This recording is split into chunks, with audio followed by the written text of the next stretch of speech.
Hello students. आज हम लोग इस वीडियो में कुछ क्वेश्चंस लेने वाले हैं लाइन चार्ज के ऊपर, जो कि हमारे किसी ना किसी कंपटीशन एग्जाम में पूछे जा चुके हैं। ये क्वेश्चन बहुत ही आसान हो जाएंगे अगर आपको लास्ट वीडियो अगर आपने देखी है और वहां पर यदि आपने उस फॉर्मूले को याद किया है। मैं लाइन चार्ज के कारण जो फाइनाइट लाइन चार्ज था उसके कारण मैंने आपको इलेक्ट्रिक फील्ड के बारे में फॉर्मूला बताया था। वो फॉर्मूला क्या था? E equal to lambda upon r 1/4 pi epsilon naught, bracket के अंदर था sine beta 1 plus sine beta 2, और फिर आई एक्सेस में था plus cos beta 1 minus cos beta 2, और ये था हमारा जे डायरेक्शन में। तो हमारा ये फॉर्मूला निकल के आया था। अब इसी फॉर्मूले को हम लोग यूज करेंगे और इन क्वेश्चंस को लगाएंगे। मैंने वहां पर आपको बताया था कि बीटा 1 जो एंगल था वो रेफरेंस लाइन के ऊपर वाले एंगल था, बीटा 2 रेफरेंस लाइन के नीचे वाला एंगल था। और वहां पर जब बीटा 1 और बीटा 2 को जब हमने लिया था तो रेफरेंस लाइन के ऊपर वाला एंगल हमने पॉजिटिव लिया था और रेफरेंस लाइन के नीचे वाला एंगल हमने नेगेटिव लिया था। तो वही क्वेश्चन हम यहाँ पर सॉल्व करते हैं और देखते हैं कि जो लाइन चार्ज है फाइनाइट लेंथ का, इसके कारण जो हमारा ए पॉइंट है इधर इलेक्ट्रिक फील्ड क्या निकल के आएगी। तो देखिए रेफरेंस लाइन क्या है, रेफरेंस लाइन के ऊपर वाला एंगल क्या होगा? बीटा 1। तो बीटा 1 की वैल्यू अगर लिखी जाए तो क्या लिखी जाएगी? बीटा 1 बराबर पाई बाई 3, जो कि हमारा प्लस में रहेगा। अब देखिए रेफरेंस लाइन के नीचे वाला एंगल कितना है? बीटा 2 होता है, तो beta 2 equal to pi by 6। अच्छा एक बात और, रेफरेंस लाइन के नीचे वाला एंगल कैसा लेंगे? माइनस में? बिल्कुल भी नहीं, माइनस में नहीं लेंगे आप। क्यों? क्योंकि जब हम लोग फॉर्मूले को ड्राइव कर रहे थे तो वहां पर हमने बीटा 2 को पहले ही माइनस ले लिया था हम लोग ने। दैट मीन जो हमने फॉर्मूला निकाला हुआ है उसमें पहले से माइनस साइन यूज है।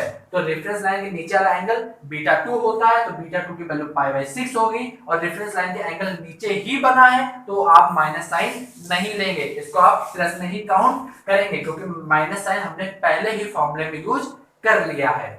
अब इस वैल्यू उठा के आप पुट करते हैं और देखते हैं वैल्यू क्या निकल के आएगी। E equal to 1/4 pi epsilon naught lambda upon r, bracket के अंदर साइन बीटा 1 बीटा 2 की वैल्यू रखिए। बीटा 1 की वैल्यू है पाई बाई 3 और पाई बाई 3 होता है कितना है? 60 होता है। तो साइन 60 की वैल्यू कितनी होगी? √3/2 प्लस, और बीटा 2 की वैल्यू रखिए पाई बाई 6 जो कि बनती है 30 डिग्री। तो साइन 30 डिग्री का मान होता है 1/2। तो ये हमारा निकल के आ गया आई एक्सिस का डाटा प्लस, अब कॉस में वैल्यू रखिए, कॉस बीटा 1 कितना है? Pi by 3, pi by 3 that means 60। Cos 60 की वैल्यू कितनी होती है? 1/2 प्लस बीटा 2 की वैल्यू यहां रखिए, प्लस नहीं होगा यहां पर माइनस आएगा। बीटा 2 की वैल्यू कितनी है? पाई बाई 6, पाई बाई 6 मतलब 30 डिग्री कितना होता है कॉस में? √3/2। ये हमारा आएगा जे एक्सिस वाला डाटा, और फिर ब्रैकेट को हमने कर दिया बंद। अब आप इस इक्वेशन को सॉल्व कर लीजिए, वही आपका निकल के आ जाएगा इलेक्ट्रिक फील्ड। उम्मीद करते हैं कि आप इसको सॉल्व कर लेंगे इस क्वेश्चन को बड़ी आसानी से। अच्छा जो ये वैल्यू निकल के आ जाएगी इसको सॉल्व करना फिर और भी आसान हो जाएगा। अगर नेट इलेक्ट्रिक फील्ड पूछी जाती कितनी बनेगी, तो ये डाटा आई एक्सिस का है, ये जे का है। अगर बनाया जाए, अगर मैं यहाँ पर अगर आपको समझाऊं तो आप ऐसे समझ सकते हैं, ये थी हमारी आई और ये था हमारा जे। आई का जो डाटा निकल के आएगा वो आप यहाँ लिख लीजिएगा, जे का सॉरी आई का जो डाटा निकलेगा उसको आप यहाँ पर लिखेंगे आई वाला, और जे वाला डाटा आप लोग यहाँ पर लिखेंगे। फिर देखिए एक्स एक्सिस का डाटा लिखा है, जे एक्सिस वाला डाटा लिखा है, दैट मीन वाई एक्सिस वाला डाटा लिखा है। अगर नेट पूछा जाएगा इनका तो पाइथागोरस थ्योरम लगा के हम लोग डाटा निकाल सकते हैं, जो कि हमारा नेट आएगा निकल के। आई थिंक उम्मीद करते हैं कि आप ये इस क्वेश्चन को सॉल्व कर लेंगे। अगर सॉल्व नहीं कर पाएंगे तो आप हमें बता दीजिएगा, मैं आपको कमेंट में इसका सॉल्यूशन बना के दे दूंगा। अब क्वेश्चन देखते हैं दूसरा वाला क्वेश्चन, जो कि उसको कैसे सॉल्व करेंगे इसके बारे में देख लेते हैं। देखिए यहाँ पर भी वही चीज दी गई है, रॉड है, लेकिन रॉड अब क्या हमारी रेफरेंस लाइन से ऊपर। रेफरेंस लाइन कहां से खींची जाती है? जहां पर हमें इलेक्ट्रिक फील्ड फाइंड करनी है उस वाले पॉइंट से रेफरेंस लाइन आती है रॉड के परपेंडिकुलर। तो रॉड हमारा ऐसा है, परपेंडिकुलर ये बनेगा और इससे रेफरेंस लाइन इस प्रकार मैंने ड्रॉ कर दी। तो देखिए सबसे रॉड के टॉप वाले पॉइंट को जब हमने जोड़ा तो एंगल बना पाई बाई 3, बॉटम वाले पॉइंट को जब जोड़ा मैंने फाइंडिंग पॉइंट से तो बना एंगल पाई बाई 4। तो अगर एंगल के बारे में अगर मैं यहाँ पर आपसे पूछूं कि बीटा वन एंगल कितना होगा, तो बीटा वन एंगल क्या था कि रेफरेंस लाइन से टॉप वाले पॉइंट का जो एंगल था वो बीटा वन था, और जो एंगल बना था बीटा वन वो रेफरेंस लाइन से कहां था, ऊपर की तरफ था। तो रेफरेंस लाइन से ऊपर की तरफ एंगल होना चाहिए, तो ऊपर की तरफ है, टॉप वाला पॉइंट होना चाहिए, टॉप वाला पॉइंट भी है, एंगल कितना है पाई बाई 3। तो हम यहाँ डायरेक्ट लिख सकते हैं पाई बाई 3 जो कि हमारा प्लस में होगा। अब देखिए बीटा टू के बारे में, बीटा टू क्या था कि बॉटम वाला पॉइंट था और रेफरेंस लाइन के नीचे बना था। तो ये बॉटम वाला पॉइंट ये रहा, लेकिन ये रेफरेंस लाइन के नीचे जब बनेगा तब बीटा टू पॉजिटिव लेंगे। जैसे हमने यहाँ पर बीटा टू पॉजिटिव लिया है, क्यों, क्योंकि रेफरेंस लाइन के नीचे की तरफ था। लेकिन यहाँ पर तो बीटा टू जो है वो रेफरेंस लाइन के कहां बना है, ऊपर की तरफ बना है। तो यहाँ पर बीटा टू की वैल्यू पॉजिटिव नहीं लेंगे, अब आप नेगेटिव लेंगे, माइनस का पाई बाई 4। तो बीटा टू की वैल्यू निकल के आ गई। अब हमें फिर से इस फॉर्मूले में पुट करना है बीटा वन बीटा टू, और डेट आपको आंसर निकाल के बता देना। तो सिंपल सा E equal to 1/4 pi epsilon naught lambda upon r, bracket के अंदर sin beta one sin beta two की अगर वैल्यू यहां रखी जाए तो कितना आएगा √3/2, फिर पीछे प्लस है, लेकिन जब बीटा टू की वैल्यू रखेंगे आप माइनस में तो बाहर माइनस आ जाएगा, तो यहां पर लग जाएगा -1/2, सॉरी ये पाई बाई 4 लिखा है, और पाई बाई 4 कितना होता है हमारा, अगर आपको याद हो तो 45 होता है हमारा। 2 sin 45 की वैल्यू होती है 1/√2। तो ये हमारा एक बन गया डाटा साइन में, जो कि x एक्सिस का होगा डाटा, फिर बीच में लगा प्लस, cos में अगर वैल्यू रखेंगे यहाँ पे बीटा की वैल्यू पाई बाई 3, तो कि हमारी बन के आएगी 1/2, फिर माइनस, और बीटा 2 रखिए माइनस में, तो cos minus theta cos theta ही होता है। तो cos 45 की वैल्यू कितनी होगी 1/√2, और ये हमारा डाटा आएगा y एक्सिस का, तो ये वैल्यू हमारे यहाँ पर बन के आ गई। अब आप इस क्वेश्चन को सॉल्व कर लीजिए तो वही आपका आंसर होगा। तो ये हमारा आंसर हो गया। उम्मीद करते हैं इस वाले डाटा को आप सॉल्व कर लेंगे। कैसे सॉल्व करें, तो उम्मीद करते हैं आपको ये डाटा समझ में आ गया होगा कि मैंने इसको कैसे सॉल्व किया है। अब चलिए अब दूसरा डायग्राम देखते हैं और वहां पर उस क्वेश्चन को भी लगा के फाइंड करते हैं। तो चलिए अब तीसरा क्वेश्चन लगा के देखते हैं। जैसे कि हमने आपको बताया था रॉड के टॉप वाले पॉइंट को जब जोड़ते हैं जाके फाइंडिंग वाले पॉइंट से, तो जो एंगल बनेगा वो हमारा बीटा वन होगा, और बॉटम वाले जब पॉइंट को जोड़ेंगे तो वो एंगल हमारा बीटा टू होता है। तो देखिए हमारे रॉड ये रही, रॉड के टॉप वाले पॉइंट को जब हमने जोड़ा तो रेफरेंस लाइन के साथ जो एंगल बनेगा वो हमारा बीटा वन होगा। अगर रेफरेंस लाइन के ऊपर एंगल बनेगा तो प्लस लेंगे, रेफरेंस लाइन के नीचे अगर बनना होगा तो माइनस में लेंगे। तो यहाँ पर अगर बीटा वन देखा जाए तो टॉप वाला जो पॉइंट है वो रेफरेंस लाइन के कहां बन गया, नीचे की तरफ बना है, तो बीटा वन को कैसे लेंगे माइनस का पाई बाई 6। अब बीटा टू के बारे में बात करते हैं। बीटा टू कैसे बनता था, रेफरेंस लाइन के नीचे वाला एंगल होता था, रेफरेंस लाइन के नीचे की तरफ बनता था। और बीटा टू एंगल बनाते कैसे थे, बॉटम वाले पॉइंट को जाके जोड़ते थे, तो वो हमारा एंगल बन जाता था बीटा टू। तो बीटा टू हमारा कितना, देखिए बॉटम पॉइंट ये रहा, जिसको जब पी वाले से जोड़ा जाके तो एंगल बना पाई बाई 4, तो हमारा आ गया pi by 4 equal to beta two. अब पूछा प्लस में रहेगा कि माइनस में, तो बीटा टू देखिए रेफरेंस लाइन के नीचे की तरफ बना है, तो आप इसको किस में लेंगे, प्लस में लेंगे। तो हमारा पाई बाई 4 जो है वो किस में रहेगा, प्लस में रहेगा। डेंसिटी आपको दी गई लैम्डा, वैल्यू उठा के यहाँ पर पुट करिए, फिर आंसर निकाल के देखिए क्या आएगा। तो E equal to 1/4 pi epsilon naught lambda upon r, ये डिस्टेंस आपकी r है। ब्रैकेट के अंदर क्या आएगा देखिए sin बीटा वन कितना है पाई बाई 6, पाई बाई 6 मतलब कि 30 डिग्री, और माइनस लगाएंगे तो बाहर माइनस की तरफ आ जाएगा, तो फिर sin माइनस थीटा क्या होता है, माइनस sin थीटा होता है। तो माइनस sin 30 की वैल्यू कितनी होती है 1/2। फिर देखिए लगा है प्लस, तो प्लस लगाया sin बीटा टू है पाई बाई 4, और पाई बाई 4 को जब सॉल्व करेंगे तो कितना आएगा 45 डिग्री। तो sin 45 डिग्री का वैल्यू कितनी होती है 1/√2। तो ये हमारा एक बन गया जो कि हमारा x एक्सिस का डाटा है, तभी मैंने i लगा दिया यहाँ पर आगे। फिर प्लस cos बीटा वन की वैल्यू कितनी है, बीटा वन है पाई बाई 6, माइनस का, लेकिन जब minus cos minus pi by 6 होगा कितना, तो हम लोग जानते हैं cos माइनस थीटा कितना होता है cos थीटा, तो इसके ऊपर माइनस का कोई भी असर नहीं होगा। तो cos पाई बाई 6 की केवल आपको वैल्यू लिखनी है। तो cos पाई बाई 6 की वैल्यू कितनी होगी, पाई बाई 6 मतलब कि 30 डिग्री। cos 30 डिग्री का मान कितना होता है अगर आपको याद हो, तो √3/2। फिर बीच लगा माइनस, तो माइनस लगा दिया। cos बीटा 2, बीटा 2 की वैल्यू कितनी, पाई बाई 4, तो cos पाई बाई 4 की वैल्यू कितनी होगी, 1/√2। और फिर आगे हमारा आगे जे, क्योंकि जे जो डाटा दिया गया cos वाला वो हमारा y एक्सिस का है। फिर ब्रैकेट बंद कर दिया। अब आपको इस इक्वेशन सॉल्व करना है, वही हमारा आंसर आएगा। अच्छा, इस इक्वेशन सॉल्व कैसे करते हैं मैं आपको थोड़ा सा समझाने की कोशिश करता हूं। जैसे मान लीजिए मैं यहाँ पर समझाता हूँ, इस डायग्राम को मैं आगे डिस्कस कर लूंगा। देखिए, जैसे मान लीजिए हमने एक क्वेश्चन दी 2i + 3j।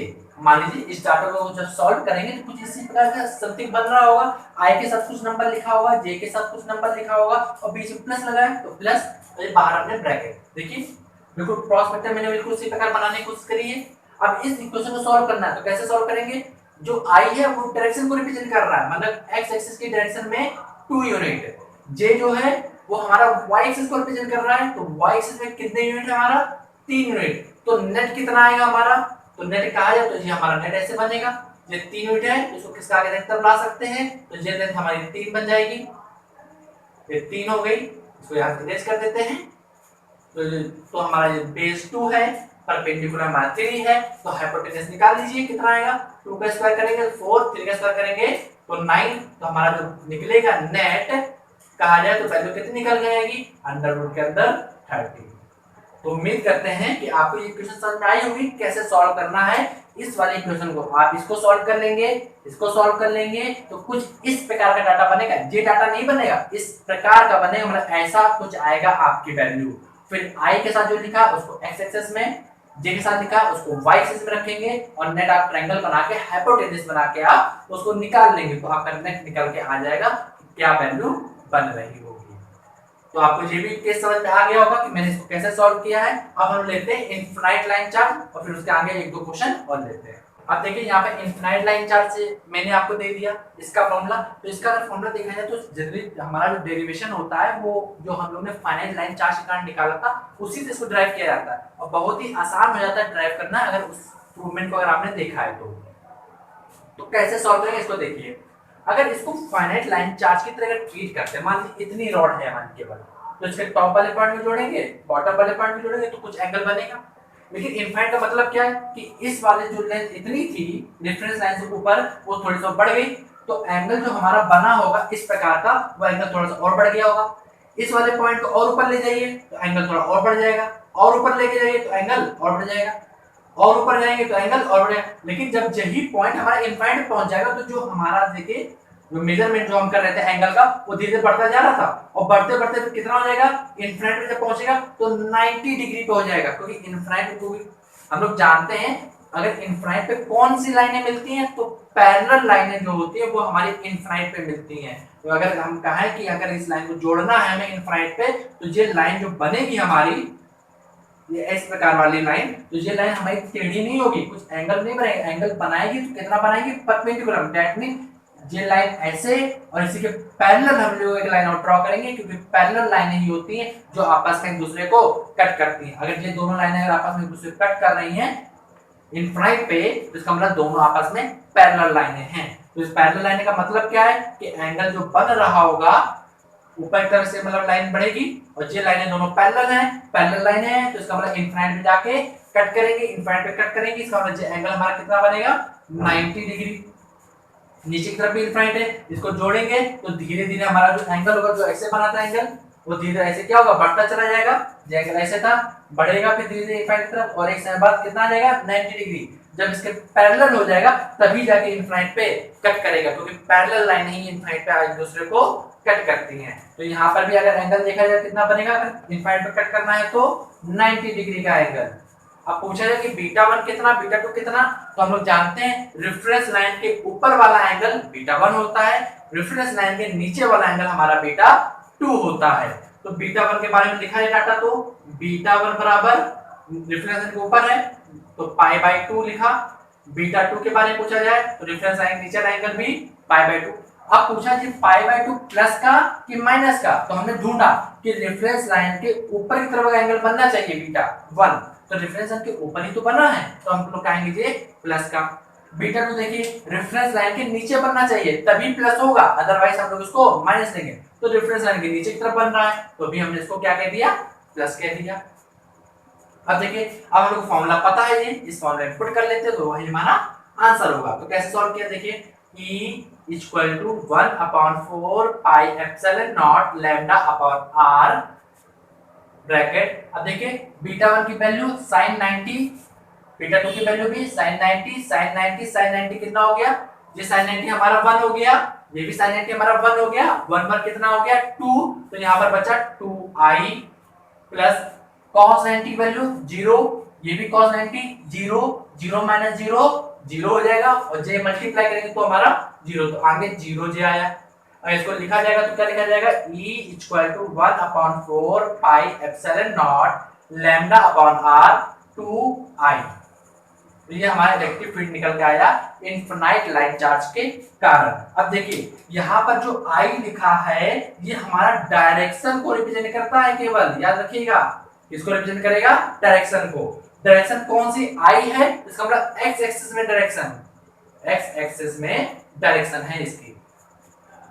तो अगर कोई भी इनफिनाइट लाइन चार्ज दिया गया है, पॉजिटिव का अगर इनफिनाइट लाइन चार्ज है तो उसकी जो इलेक्ट्रिक फील्ड की वैल्यू निकल के आएगी किसी r डिस्टेंस पर, तो वैल्यू कितनी होती है 1/4 pi epsilon naught lambda upon r 2, और I जो है वो डायरेक्शन को रिप्रेजेंट कर रहा है। फाइनल में अगर किताब में इस प्रकार कुछ लिखा होगा E equal to 1/4 pi epsilon naught 2 lambda upon r, ये वैल्यू लिखी होती है किताबों में, बुक्स में आपको इस प्रकार मिलेगा। अब देखिए पॉजिटिव चार्ज है तो इलेक्ट्रिक फील्ड को बाहर की तरफ फेंकेगा, मतलब बाहर की तरफ निकालेगा। तो अगर इस पॉइंट में पूछा इलेक्ट्रिक फील्ड कैसी होगी, तो एक्स एक्सिस में केवल इलेक्ट्रिक फील्ड होगी, दैट मीन इस प्रकार इलेक्ट्रिक फील्ड होगी, E की वैल्यू एक्स एक्सिस में केवल जाएगी। पॉजिटिव चार्ज है तो दूर की तरफ इलेक्ट्रिक फील्ड होगी।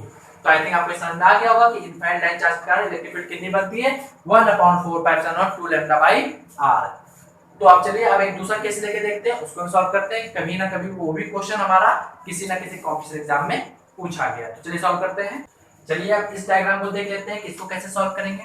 तो हमें पता है कि रॉड के दो टर्मिनल होते हैं, एक टॉप वाला और एक बॉटम वाला। टॉप वाले पॉइंट से अगर जोड़ेंगे तो बीटा 1, बॉटम वाले पॉइंट से अगर जोड़ते हैं अगर आके फाइंडिंग वाले पॉइंट को तो बीटा 2 एंगल बनता है। ऊपर की तरफ बनेगा बीटा 1 तो पॉजिटिव लेंगे, अगर बीटा 2 नीचे की तरफ बन रहा है तो भी पॉजिटिव लिया जाएगा बीटा 2 को।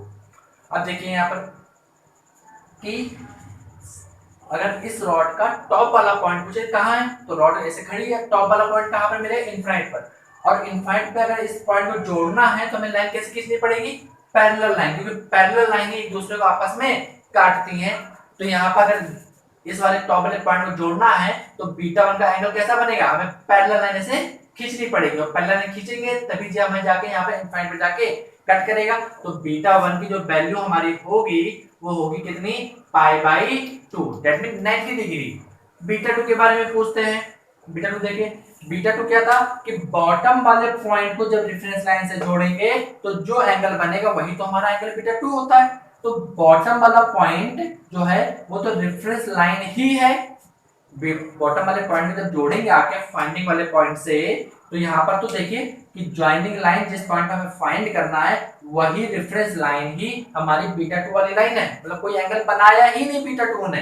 तो बीटा 2 की वैल्यू क्या कहेंगे हम लोग, 0 कहेंगे। अगर मान लीजिए थोड़ा सा भी अगर रॉड नीचे की तरफ होती तो हम लोग ऐसे जोड़ देते तो एंगल हमारा आता, थोड़ा सा इस लाइन को कम करते चलिए तो बीटा 2 कितना बन जाएगा 0। तो हमारे बीटा 2 की वैल्यू कितनी है 0। पूछे जाए प्लस की माइनस, तो यहाँ पर देखिए 0 है, 0 में साइन की कोई दिक्कत ही नहीं है आपको। बीटा 1 के बारे में पूछा तो बीटा 1 क्या है, एंगल ऊपर की तरफ बना रेफरेंस लाइन में, तो इसको हम लोग पॉजिटिव एंगल कहेंगे। अब वैल्यू को यहाँ पर फॉर्मूले पुट कर देते हैं तो क्या निकल गया देखिए, E equal to 1/4 pi epsilon naught lambda upon r bracket के अंदर बीटा 1 की वैल्यू यहाँ रखे, sin 90 की वैल्यू कितनी होती है 1, बीटा 2 की वैल्यू रखेंगे तो 0, तो 1 प्लस 0 और फिर आगे आएगा i plus cos beta 1 beta 2 value रखनी है यहाँ पर। बीटा 1 की वैल्यू कितनी होगी cos में, तो यहाँ पर ब्रैकेट के अंदर 0 और cos 0 की वैल्यू कितनी आती है 1, तो फिर आगे जे आ गया। तो हमारी जो इलेक्ट्रिक फील्ड निकल के आएगी equal to 1/4 pi epsilon naught lambda upon r, bracket में क्या बचा आई माइनस का जे। तो ये हमारा निकल के आया। अब इस डाटा को सॉल्व करना है, तो इस डाटा को सॉल्व करना बहुत ही आसान है। अगर आपको बताऊं तो ऐसे देखिए कि इस डाटा को आई के साथ क्या लिखा 1 लिखा है, तो एक्स एक्सेस में 1 यूनिट मतलब जे लेंथ होगी। अब इसको हम लोग क्या लिख सकते हैं, देखिए इस माइनस साइन को अगर इसके साथ ले लिया जाए तो हम लोग क्या कहेंगे कि माइनस जे हो गया। माइनस जे मतलब कि नीचे की तरफ, और जे के साथ लिखा कितना होगा 1 लिखा होगा, तो नीचे की तरफ 1 यूनिट लेंथ। तो पाइथागोरस देखा जाए तो ऐसे बनेगा आके। दैट मीन जब अगर इसका रिजल्टेंट कहा जाए तो रिजल्टेंट कुछ इस प्रकार निकल के आएगा। जे लेंथ जो 1 है परपेंडिकुलर है, परपेंडिकुलर इधर की तरफ आ गया तो जे हमारा 1 बन गया। तो पाइथागोरस से देखिए जे बेस हो गया, जे परपेंडिकुलर हो गया, तो जे हमारा हाइपोटेन्यूज हो गया। हाइपोटेन्यूज कितना आएगा 2 आएगा। तो इसकी जो नेट इलेक्ट्रिक फील्ड की डायरेक्शन जो निकल के आएगी वो कुछ इस प्रकार होगी। जे एक्स एक्सिस, जो वाई एक्सिस, और इलेक्ट्रिक फील्ड कुछ इस डायरेक्शन में निकल के हमारी फाइंड होगी। डायरेक्शन पूछा जाए तो एंगल यहां पर बना लीजिए, थीटा एंगल होगा। तो tan थीटा बराबर क्या फॉर्मूला लगता है हम लोग का, परपेंडिकुलर अपॉन बेस। तो परपेंडिकुलर अपॉन बेस कर देंगे तो आपका निकल आएगा जो कि हमारा आएगा 45 डिग्री। अब इस क्वेश्चन को सॉल्व करते हैं और इसको सॉल्व करके फाइंड करते हैं क्या आएगा। ये हमारी डायरेक्शन इलेक्ट्रिक फील्ड की रहेगी। अब देखिए यहाँ पर तो हमने कहा था रॉड के 2 टर्मिनल, एक टॉप वाला और एक बॉटम वाला। टॉप वाले पॉइंट को जब हमने रेफरेंस लाइन से जोड़ा तो बीटा 1 मिलेगा। बीटा 1 इक्वल टू होगा कितना, देखिए टॉप वाला पॉइंट ऊपर तो है नहीं, अगर ऊपर होता तो कुछ एंगल हमारा ऐसे टेढ़ा अगर बनता, लेकिन टॉप वाला पॉइंट धीरे धीरे घटते घटते घटते यहाँ पर आया तो एंगल कितना हो गया, ये 0 हो गया। तो बीटा 1 की वैल्यू 0 हो गई। अब बीटा 2 को जोड़ना है तो इनफाइनाइट पे जाके जोड़ना है। तो इनफाइनाइट कब जुड़ेगा जाके, जब लाइन हमारी जो बेंट वाली लाइन है या जॉइनिंग लाइन है वो कैसे हो जाए, पैरेलल हो जाए। और पैरेलल जब हो जाएगी तभी तो इनफाइनाइट में जाके मिलेगी। तो बीटा 2 की वैल्यू कितनी चाहिए 90 डिग्री। और 90 डिग्री प्लस में कि माइनस में, देखिए रेफरेंस लाइन के नीचे ही तो एंगल बन रहा है बीटा 2, तो डायरेक्ट हम लोग यहाँ पर प्लस कर लेंगे, क्योंकि माइनस नहीं लीजिएगा कि रेफरेंस लाइन के नीचे एंगल है तो माइनस लेना चाहिए, नहीं। रेफरेंस लाइन का एंगल जो नीचे वाला था माइनस हम लोग ने फॉर्मूले में ही ले लिया था, इसका हम लोग को दोबारा लेने की जरूरत नहीं है। तो पाई बाय 2 आ गया। अब फिर से इस फॉर्मूले में पुट करेंगे तो हम लोग आंसर देखते हैं क्या आएगा।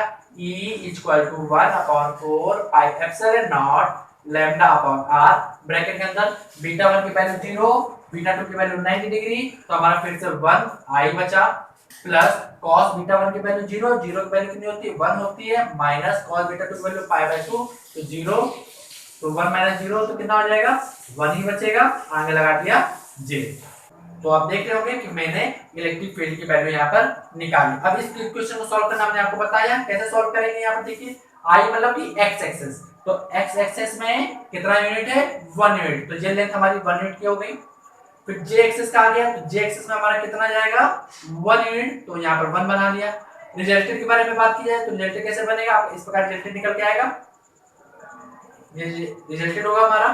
तो इस रिजल्टेंट को फाइंड करना है तो कैसे फाइंड करेंगे, इस वाले जो लेंथ है, इस जो वेक्टर है यहाँ पर, इसको उठाकर हम लोग यहाँ पर किसका देते हैं, तो ये हमारा बन गया 1 की लेंथ। तो इसको इरेज कर देते हैं क्योंकि इलेक्ट्रिक फील्ड हमारी वेक्टर क्वांटिटी होती है और वेक्टर को हम लोग फ्री वेक्टर की तरह ट्रीट करते हैं, तो उसको हम लोग रिप्लेस कर सकते हैं या फिर उसको मूव करा सकते हैं। तो ये हमारा बेस हो गया, ये परपेंडिकुलर हो गया, तो हाइपोटेन्यूस हमारा आएगा √2। तो यही हमारी नेट इलेक्ट्रिक फील्ड की वैल्यू निकल के आएगी। तो इस पॉइंट पर नेट इलेक्ट्रिक फील्ड की जो वैल्यू होगी वो क्या होगी √2 निकल के आएगी इस पूरे को सॉल्व करने पर। तो हम लोग क्या फॉर्मूला डायरेक्ट यहाँ पर लिख सकते हैं, अगर लिखना चाहेंगे तो E equal to 1/4 pi epsilon naught √2 lambda upon r। ये इलेक्ट्रिक फील्ड की आपकी वैल्यू बनेगी। इसी प्रकार यहाँ पर भी बनेगी, इसको जब सॉल्व करेंगे तो √2 आएगा आंसर आपका। तो ये दोनों केस आपके सिमिलर केस हैं। तो उम्मीद करते हैं कि आपको ये क्वेश्चन समझ में आए होंगे। ये क्वेश्चन किसी ना किसी कॉम्पिटिशन एग्जाम में कई बार पूछे जा चुके हैं। ये क्वेश्चन काफी आसान क्वेश्चन है, तो आप इनकी प्रैक्टिस जरूर करिएगा कि ये क्वेश्चन आपके द्वारा भी पूछे जा सकते हैं। अब चलिए नेक्स्ट वीडियो में हम आपको बताएंगे कि जो नीट 2019 में जो हमारे 2 क्वेश्चन एक पूछे गए हैं, एक तो इसी बेस पे क्वेश्चन था, जैसे मैंने आपसे कहा कि बार-बार इन्हीं क्वेश्चन को रिपीट किया जाता है, तो उस क्वेश्चन को लेंगे, और एक चार्ट बेस पे क्वेश्चन था उसको भी हम लोग सॉल्व करेंगे और देखेंगे कि क्वेश्चन बड़े आसान आते हैं, बस आपको थोड़ा सा कॉन्सेप्ट क्लियर होना चाहिए। तो चलिए मिलते हैं नेक्स्ट वीडियो में और उन 2 क्वेश्चंस को हम सॉल्व करके देखेंगे।